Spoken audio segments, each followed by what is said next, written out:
English because our guest speaker is going to speak in English.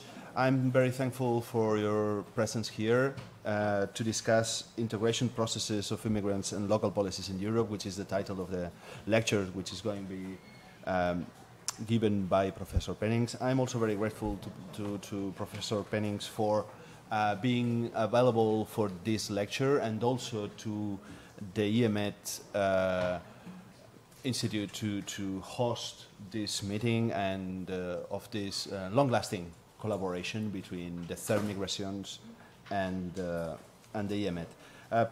Let me just comment or with two words introduce the guest speaker. Professor Penninx is emeritus professor of ethnic studies at the University of Amsterdam. He has been involved in migration issues since a while, let's say, since a long while, in several capacities. He is the author of a very well-known report in ethnic minorities in Amsterdam, the Netherlands. He is well known, I would say, for having funded the Institute for Migration and Ethnic Studies at the University of Amsterdam, which is a research center, which is a reference in Europe, I would say, and also was coordinator of the IMISCO network, which is one of the leading huge research networks on research on migration. I'm not going to underline all the publications he has been involved with, but I would like just to underline or to highlight one of the latest, which I found very interesting, which is Integration Processes and Policies in Europe, written with Blanca Garcés, who is here, and I'm also thankful for her presence here, which I think it's a milestone or is a work of reference published also by the IMISCO network that reflects on the question of integration.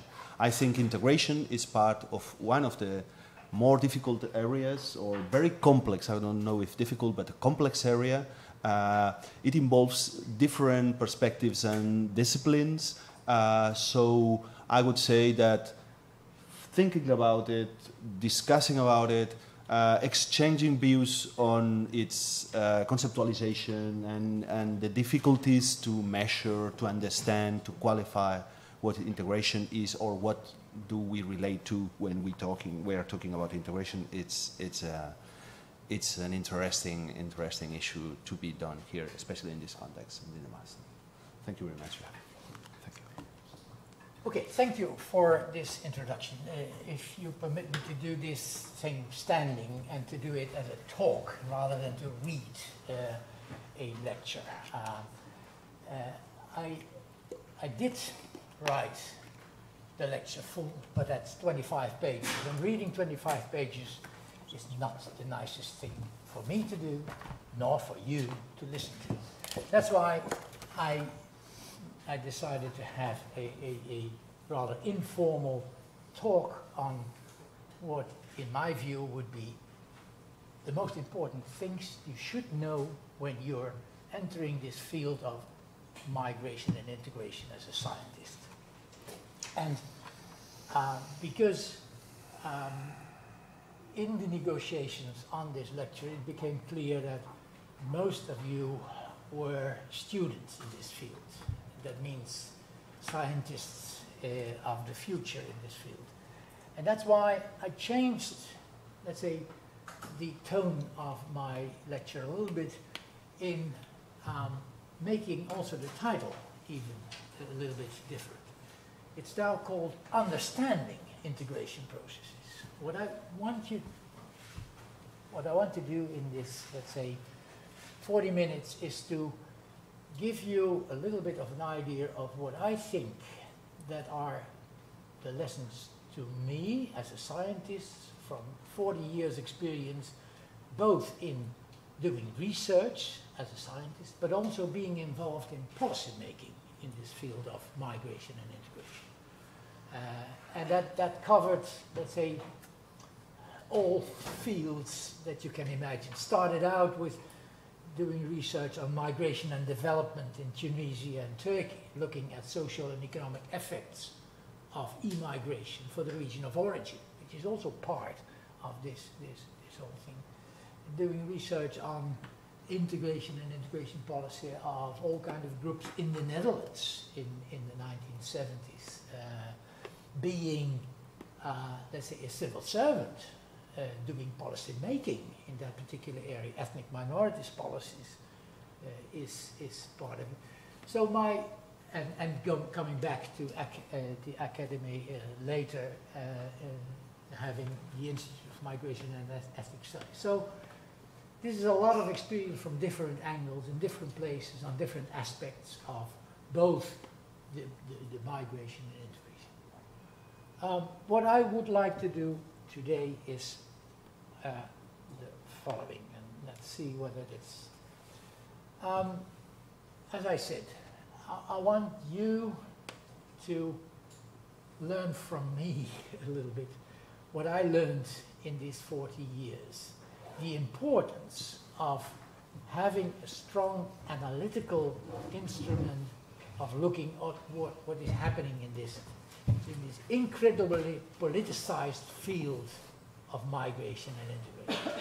Everybody has an opinion on it, and everybody knows what should be done. And particularly governments seem to know, national governments in these days.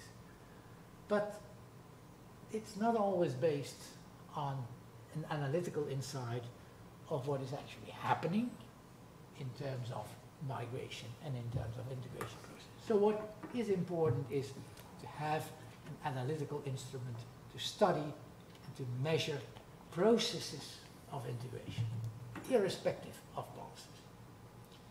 That's what I'm going to do in the first part. Secondly, we also, as scientists, should be interested in how all kinds of stakeholders are interested in these topics and try to influence. There are governments who try to influence migration, but there are also employers who do want migration or want certain migrants or not. There are trade unions, there are churches, there are all kinds of organizations in society, individuals in society who do have opinions on this. And they all have a policy. It's not only governments that have a policy at all levels, at EU, at national level, at regional level, at local level. There are also stakeholders when it comes to employers, when it comes to school teachers, when it comes to whoever you can imagine that is confronted with the fact that there are migrants and that these migrants are in a certain process of becoming a part of society. So this is complicated, but interesting. And I can assure you that even after 40 years, it's not boring. So that's what I do in the second part. How do we do studies of policies? How do we look at those people who try to steer in these processes? In the third part, what lessons can we draw from our knowledge of integration processes? What is important? This is important to know, because if you really want a balanced kind of policy towards an accepted goal, then you also need to know what are the domains in which you have to have activities, whom are to be the actors in these kind of activities, and so on. And then the fourth question I wanted to discuss briefly with you: what lessons can we understand from understanding the workings of policies? We often are confronted with unexpected policies. We often are confronted with policies by words and not by deeds. Policies is a world in itself with its own mechanisms, its own effects, and very often it's not what it looks like. Okay, so these are four heavy topics. Let's do the first. As I said, building scientific knowledge of migration and integration is a task that we should have as scientists, and we should do so independent from policymakers, from people who know what migration should be and who should migrate, and independent of what the outcome of a process of integration should be or should not be. We as researchers should have an analytical tool or theories, but if theory is too much for us to aim for, we should have clear analytical tools how to understand these processes. And how do we do that? We do this, in my view, by building heuristic models of how things happen. Now, the analytical model of, or the heuristic model of the process of integration, I'll briefly go through it as I see it in lessons that I have from a long period of involvement in scientific study of processes of integration. My definition is a very short one, actually, but it has a number of implications. My definition is integration is the process of becoming an accepted part of society.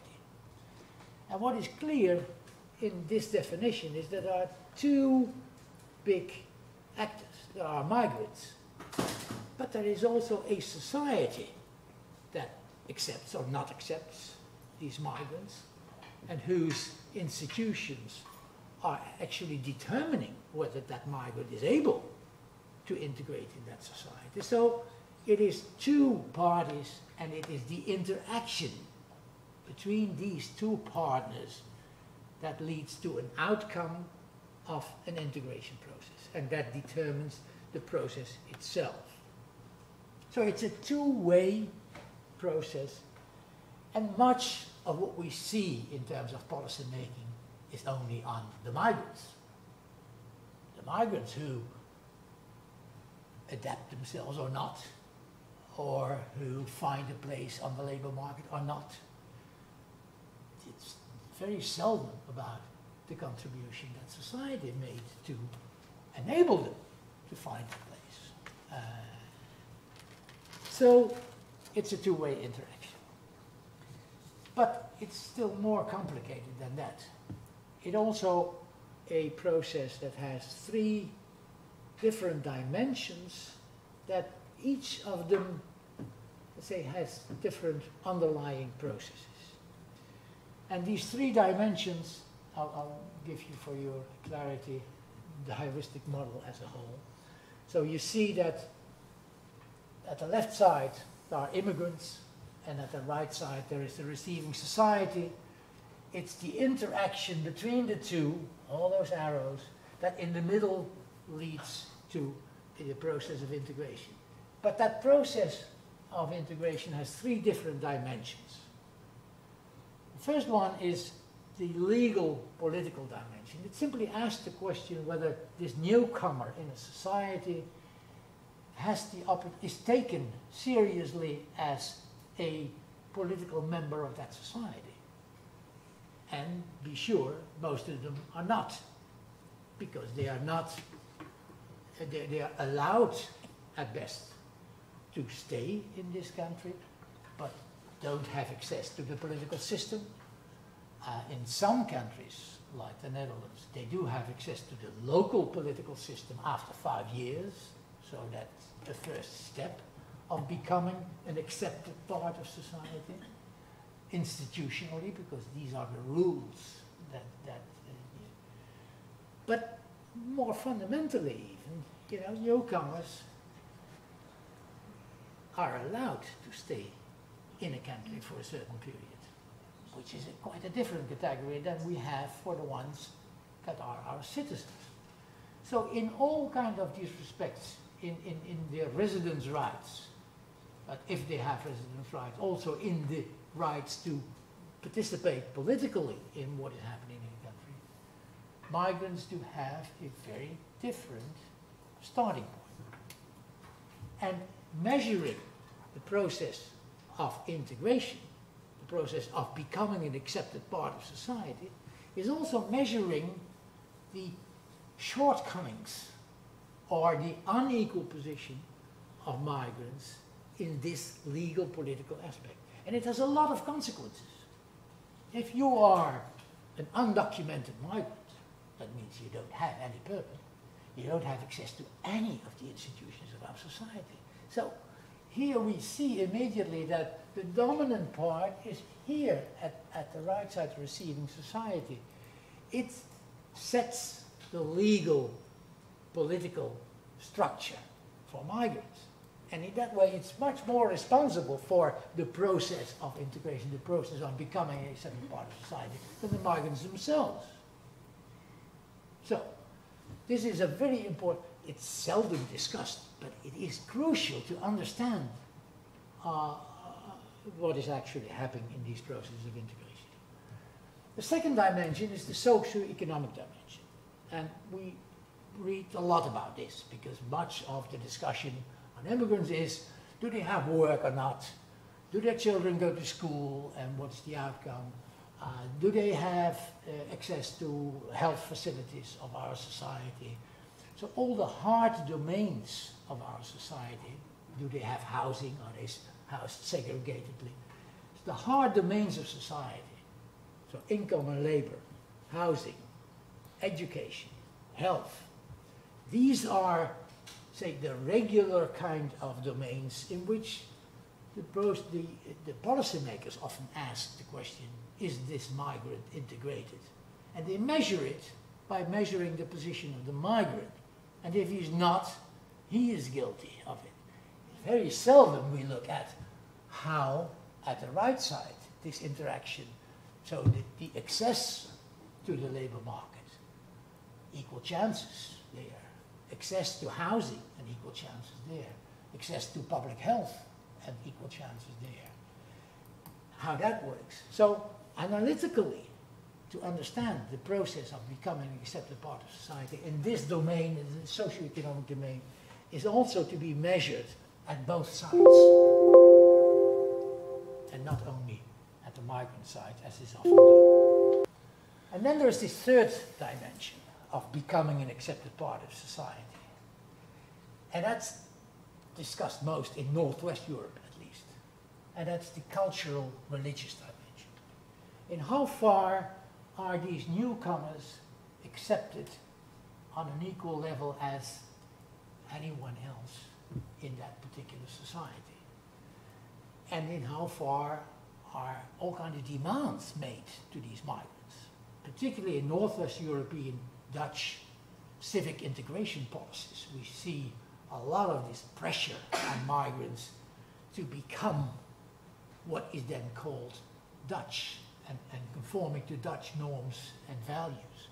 Very much, say, dominated by policy setting from this side put on migrants. That's the mechanisms how it works, at least in the Dutch context. It's much less in the southern European countries, as far as I can see, at least in terms of national integration policies. But the point is that national integration policies are lacking in the south of Europe. So that's another thing. This cultural religious dimension, we should be very careful in defining what we try to measure. I define this cultural religious dimension as the perceptions of migrants and of receiving society, of cultural and religious differences, and the behavior that is attached to these perceptions. It means that I do not say that culture is a kind of self-existing something. It is the perception of the culture that is important. The perception of the other's culture and the acceptance of the other's culture. So that there is not an anthropological definition of what culture is. This is a definition of how we react to each other and how we define each other. It's a very interesting example. In the beginning, in the Netherlands, when we had guest workers, we never talked about Turkish and Moroccan guest workers as Muslims. We talked about them as workers. That's why they came, and that's how they came. We started to talk about the Turkish and the Moroccan Muslim communities in the 1990s, when there was a new kind of definition of what integration culturally should mean, what diversity was, what different was. So these groups were all of a sudden Muslims rather than workers, with a lot of consequences for the practical policies involved. So what I want to make clear here in this cultural religious dimension, combined with the fact that we have these two parties, it's not on the kind of absolute definition of what culture is. It's about how we do perceive each other and how do we react to each other and what consequences that has for our behavior and institutionally for our policies. So these are the main analytical categories that we developed. And when I say we, is the last publication that was cited here, I did together with Blanca. So it's not only my 40 years of experience, but there is also other experience going into this analytical model. These are the basic elements of this way of trying to look at the process of integration analytically. And in a kind of complex way. Now, the next interesting thing, and we go back to, we not only have these dimensions in these two parties, but we also have different levels on which we should study it. And I made it already clear in a number of examples. Sometimes this plays on the individual level. When we talk about discrimination of migrants and immigrants, we're talking about the individual level at society. And it could be discrimination based on cultural perception of cultural difference. It could be discrimination on the basis of exclusion from the labor market when that is an individual business. Much more important, however, for the practice in many cases are what happens on the collective level of groups and on the institutional level. That's setting what happens to individuals. So when we study all these things, this process, we should be very careful in including, let's say, these three different levels on which this phenomenon of becoming an accepted part of society or not is taking place. And then we see different actors, we see different sub-processes in this whole process. Okay, I'll go back to where we had. So, there are three of these levels. Now, interestingly, when we want to measure these things, you know, most of these things play out in practice at the local level. So when I said school, the regulations are at the national level very often or at a regional level. But the actual thing happens in the school. And that's where the rules of the institution on other levels is implemented. So studying the process can best be done, or the very important part of it should be done at the local level. It should also be done at the other levels, but we should then be aware that when we do it at the other, it is not guaranteed. There may be a different practice at the implementation at the local level. So that's why in the course of my work I've been more and more interested in how things work out locally. And that's where, let's say, the whole structuration of different levels of policy come in, and the whole idea of multi-level governance of integration, where since about 15 years, the European Union, the European Commission, has quite a different kind of integration policy. We've got different target groups and different rules than national policies have. and very often different from local policies, and sometimes, like in Spain and Italy, different from the regional level. So, and with the consequence that there may be contradictions contradictions and battles between these different levels. Particularly the question of the undocumented in the country like the Netherlands is a problem. The national government has forbidden cities to do anything for illegal, what they call illegal migrants. But cities cannot allow people starving or dying under a bridge.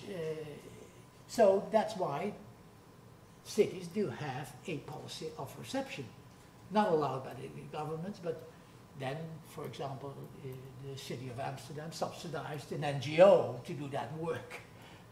So you see all kind of frictions in relation to that process and policies. A last remark then on the analytical thing. You know, what I made clear now in this scheme, this is to make a picture for one moment for a certain situation. But when studying migration, there's also time involved.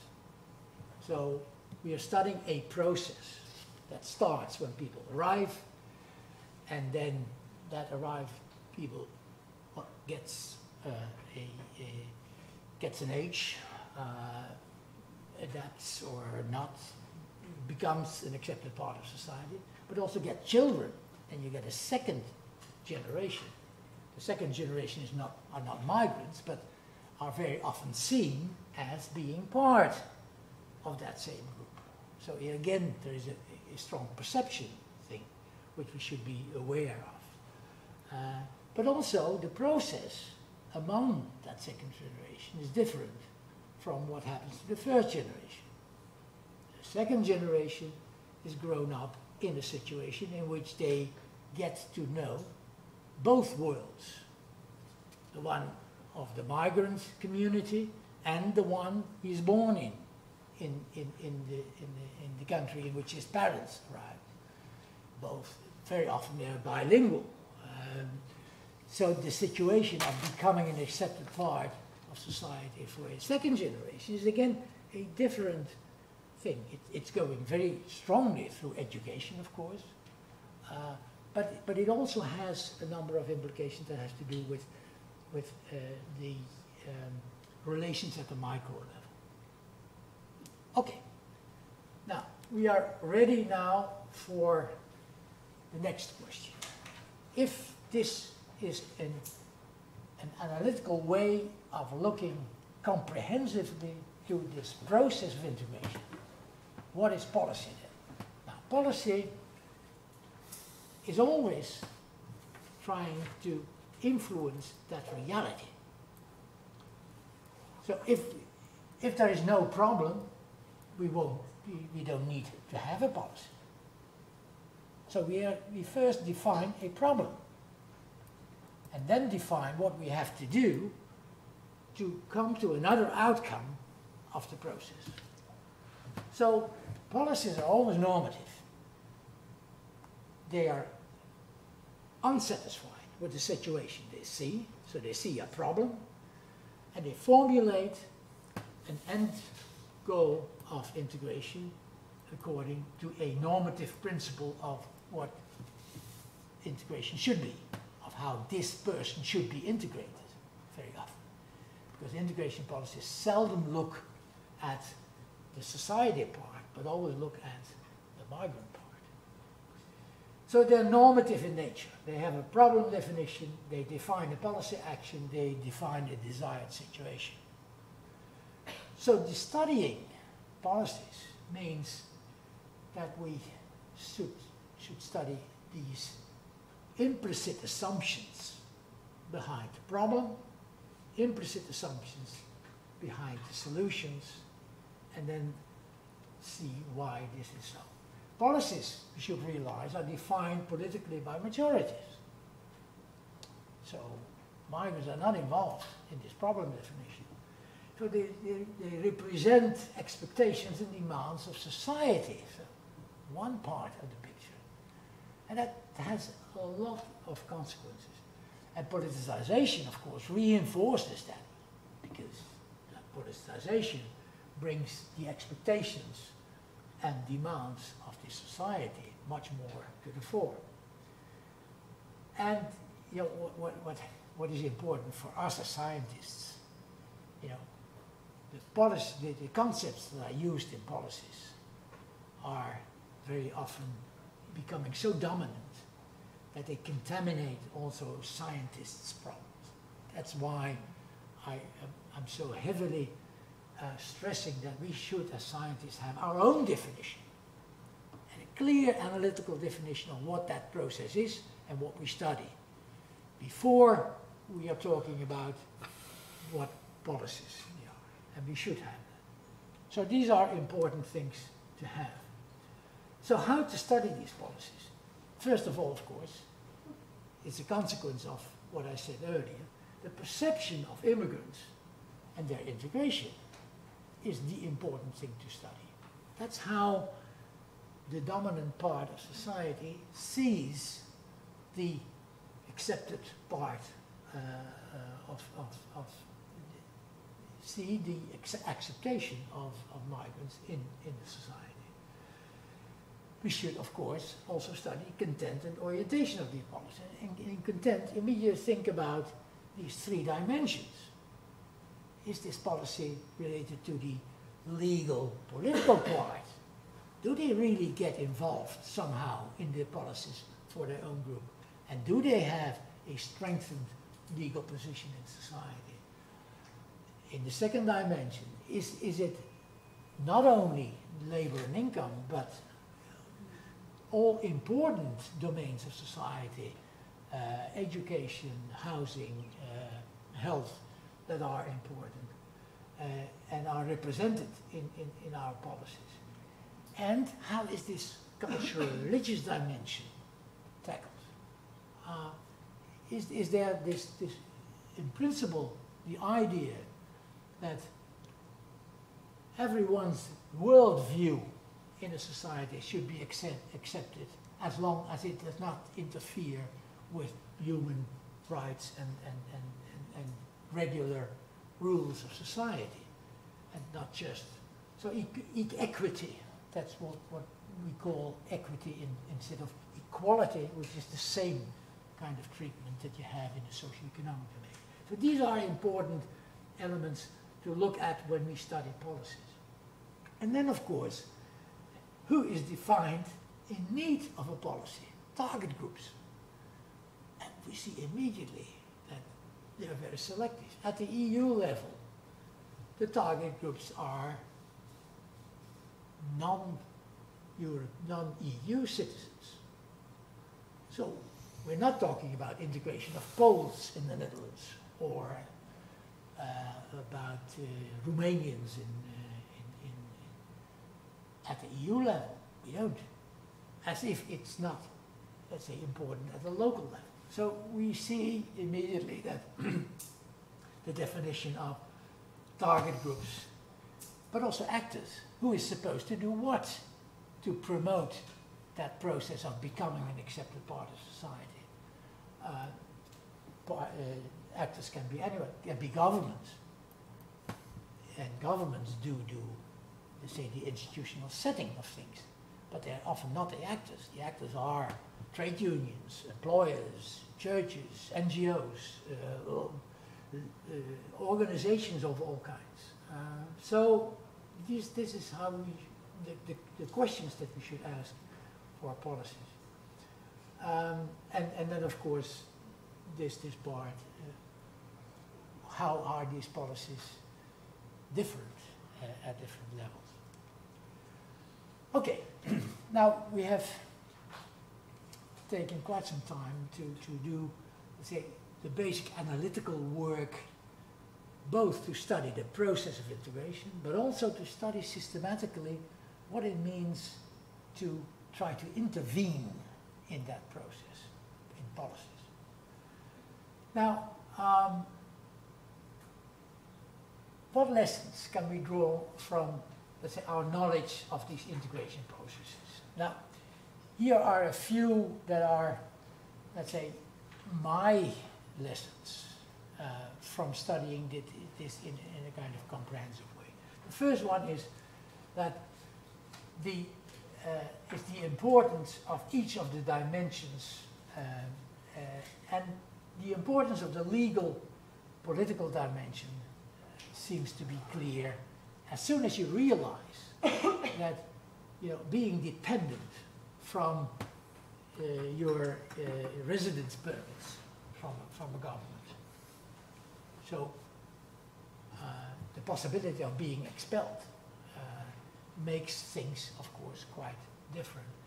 In terms of policies for asylum seekers, for example, and for refugees, the fact that we often define these as temporary is a kind of very frustrating the process of integration, because you create the sphere of endless temporality of what you have at this moment, and don't have a perspective of long-term being there onto which you may adapt as a migrant your process of becoming an accepted part of society. So the legal, political, institutional setting is crucial for integration processes. And that's a conclusion that you can draw from this analytical way of, and you can show it. There's a lot of literature. If you look from that perspective in the legal literature on what the consequences are from certain regulations and restrictions for the societal position of these groups. Second, low socioeconomic status combined with unequal chances of access leads to confirm low class position. That's the discussion that we had with the guest workers in Northwestern Europe. If people do come and have little in terms of education, little in terms of capital, etc., and at the same time are segregated, are treated unequally, the outcome of that process is underclass. These migrants are part of the lowest part of the lowest class in society.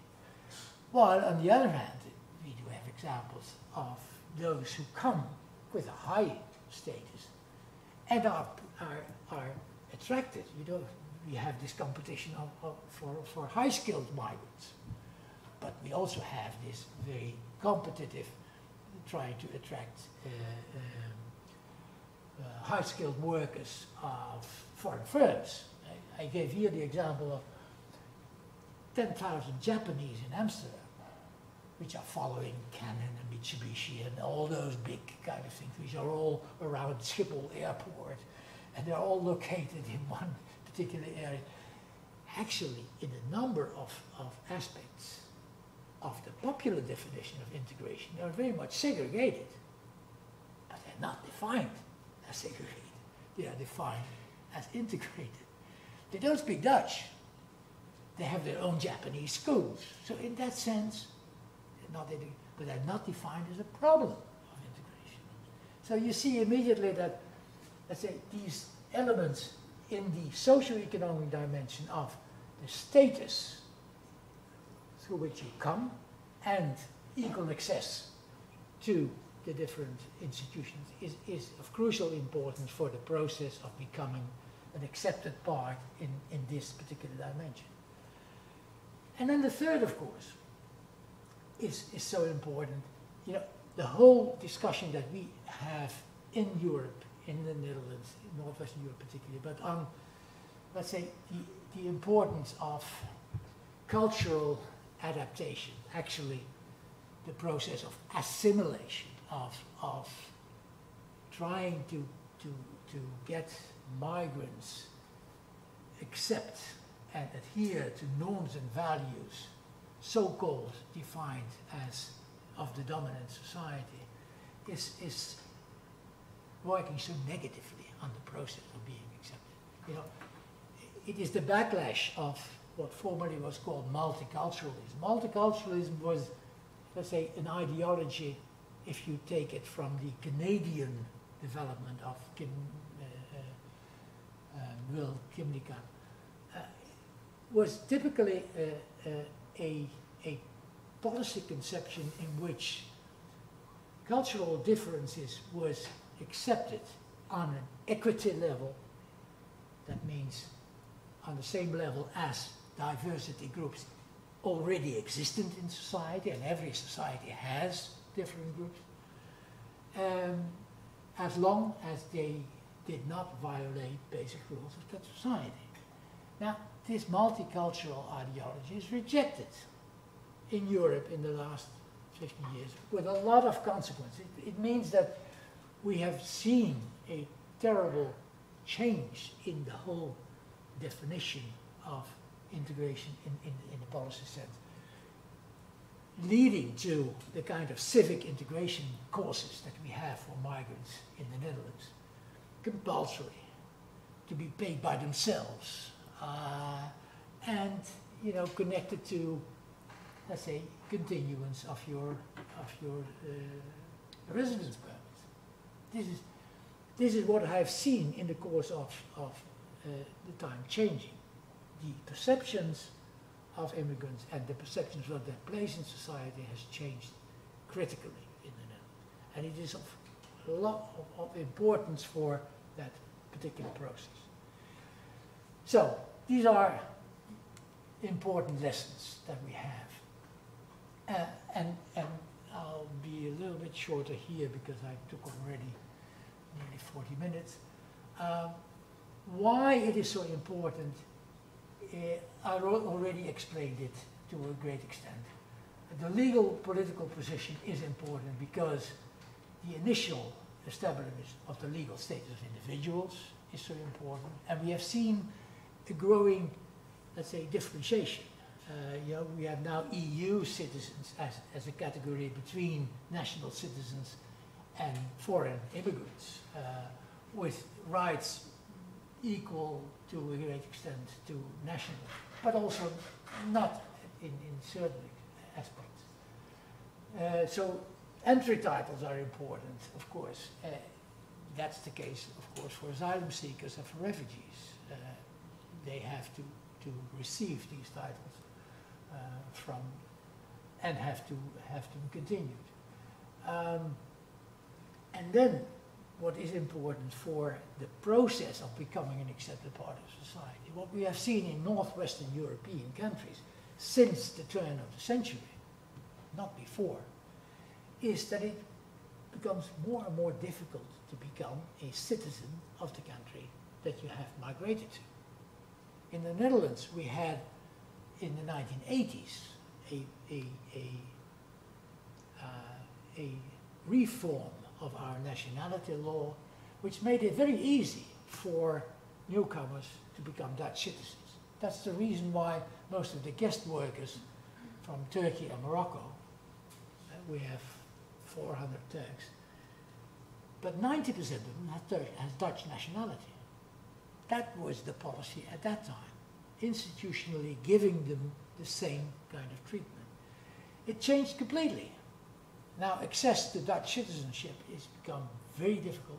Dual citizenship is not accepted anymore.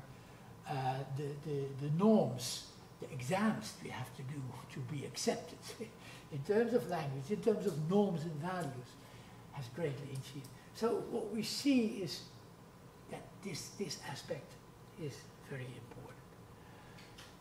And these are the underlying mechanisms. The underlying mechanisms in the socioeconomic position, we know that much better, of course. What we see here is that if there is a policy, we have the equal rights policy, but the equal rights policy are only valid if the legal position is the same. And that's very often not the case. So here you see the interrelation between these different dimensions, which is very important. In principle, in the Netherlands, we had not only equal rights policies in the 1980s, but we had also equality rights policies. That means not only the procedure of being treated equality should be the same, but also the outcome should be the same at a certain moment, which led to preference for migrants for employment for a certain time. It's all gone because that kind of reasoning is not part of at the society part anymore. So what we see here is that in practice, very much of what happens there is the direct match of supply and demand. So if you are highly skilled and come into the Netherlands and represent a Mitsubishi firm, then you're an interested kind of guy. But if you're lowly skilled coming from Africa and coming into the country through family reunification, your situation is quite different. So these are the mechanisms that are working in this particular field. The mechanisms underlying the cultural and the religious position, of course, are completely different.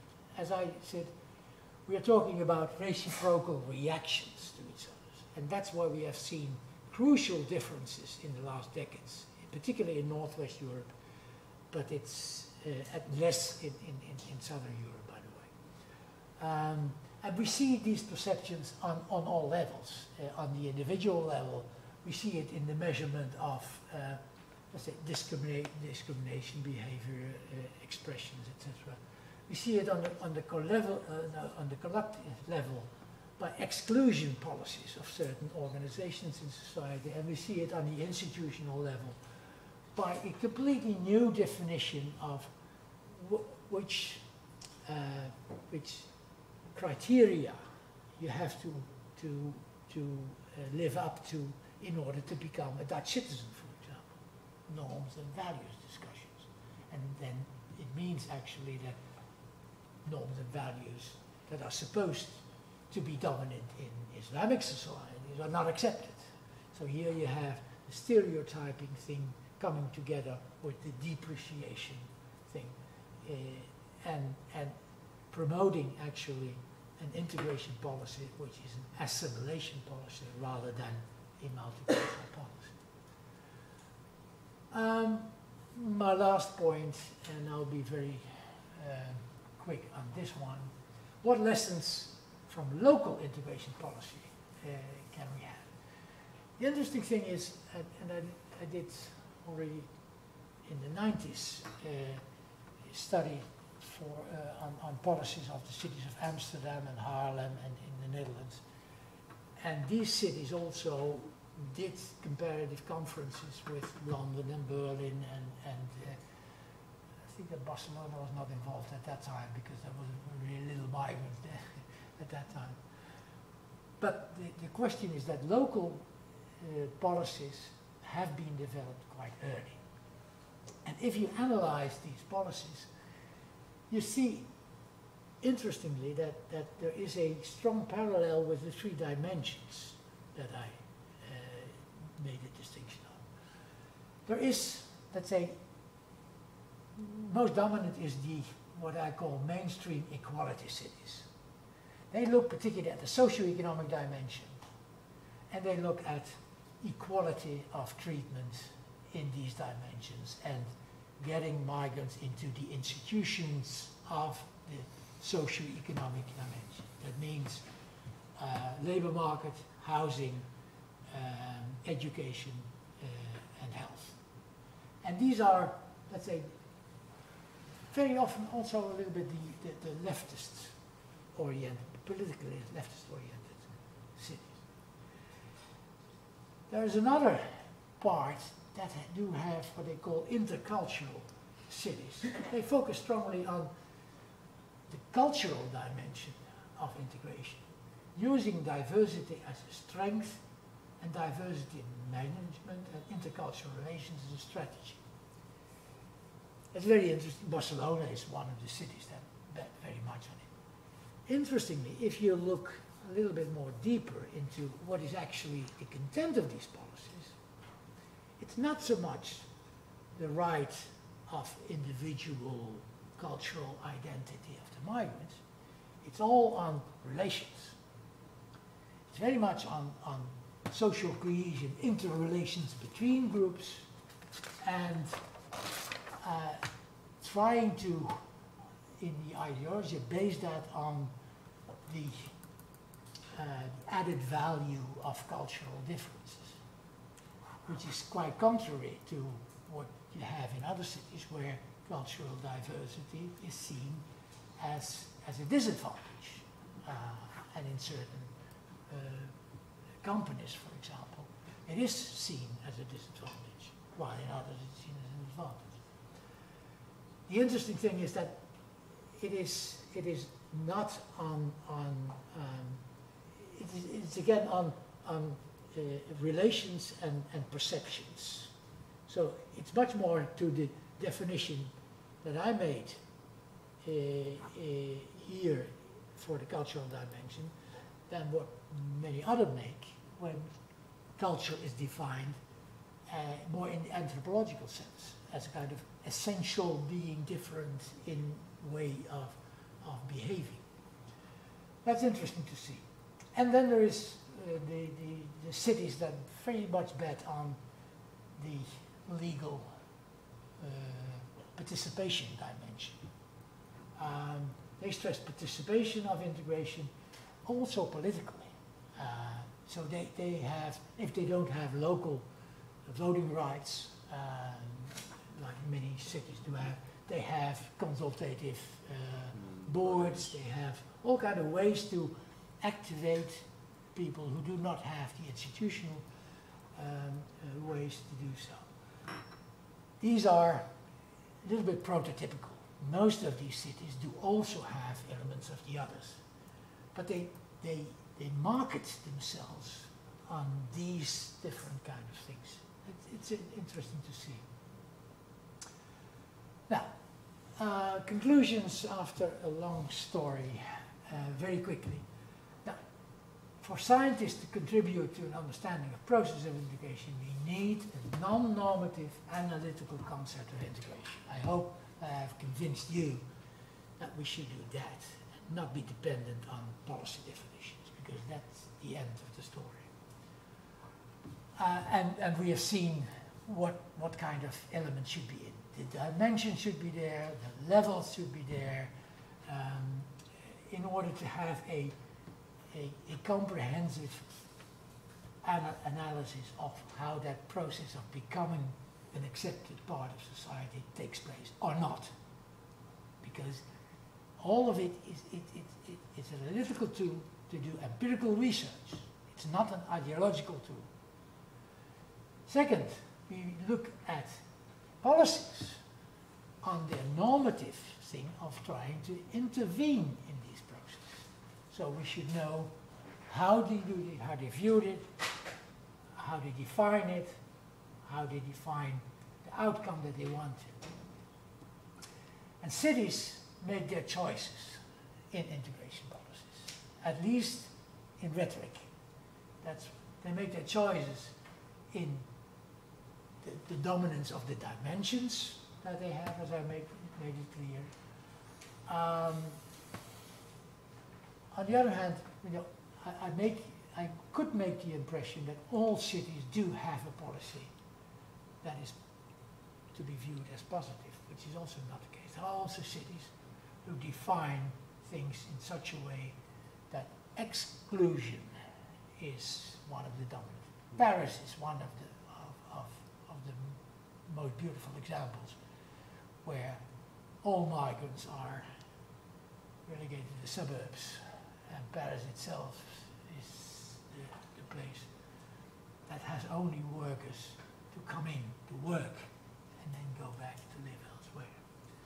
So what we do study of local policies is not always, let's say, is not by necessity positive. Inclusion may be based on different dimensions, that's what I made clear. And the last thing, local policies are, to a great extent, of course, dependent on institutional arrangements at the national level, and sometimes in a very coercive way. They are forbidden to accept illegals, for example, so the undocumented. But at the same time, we see in practice that they often find their own ways of doing things. And that's interesting for scientists to study, the contradictions between policies at the different levels, coming from the position that they are in, the different definition of the outcome that they want to, and of the institutional context. I think I stop here and give you the opportunity to ask all kind of nasty questions or things that are incomprehensible in my presentation. Well, thank you very much for this interesting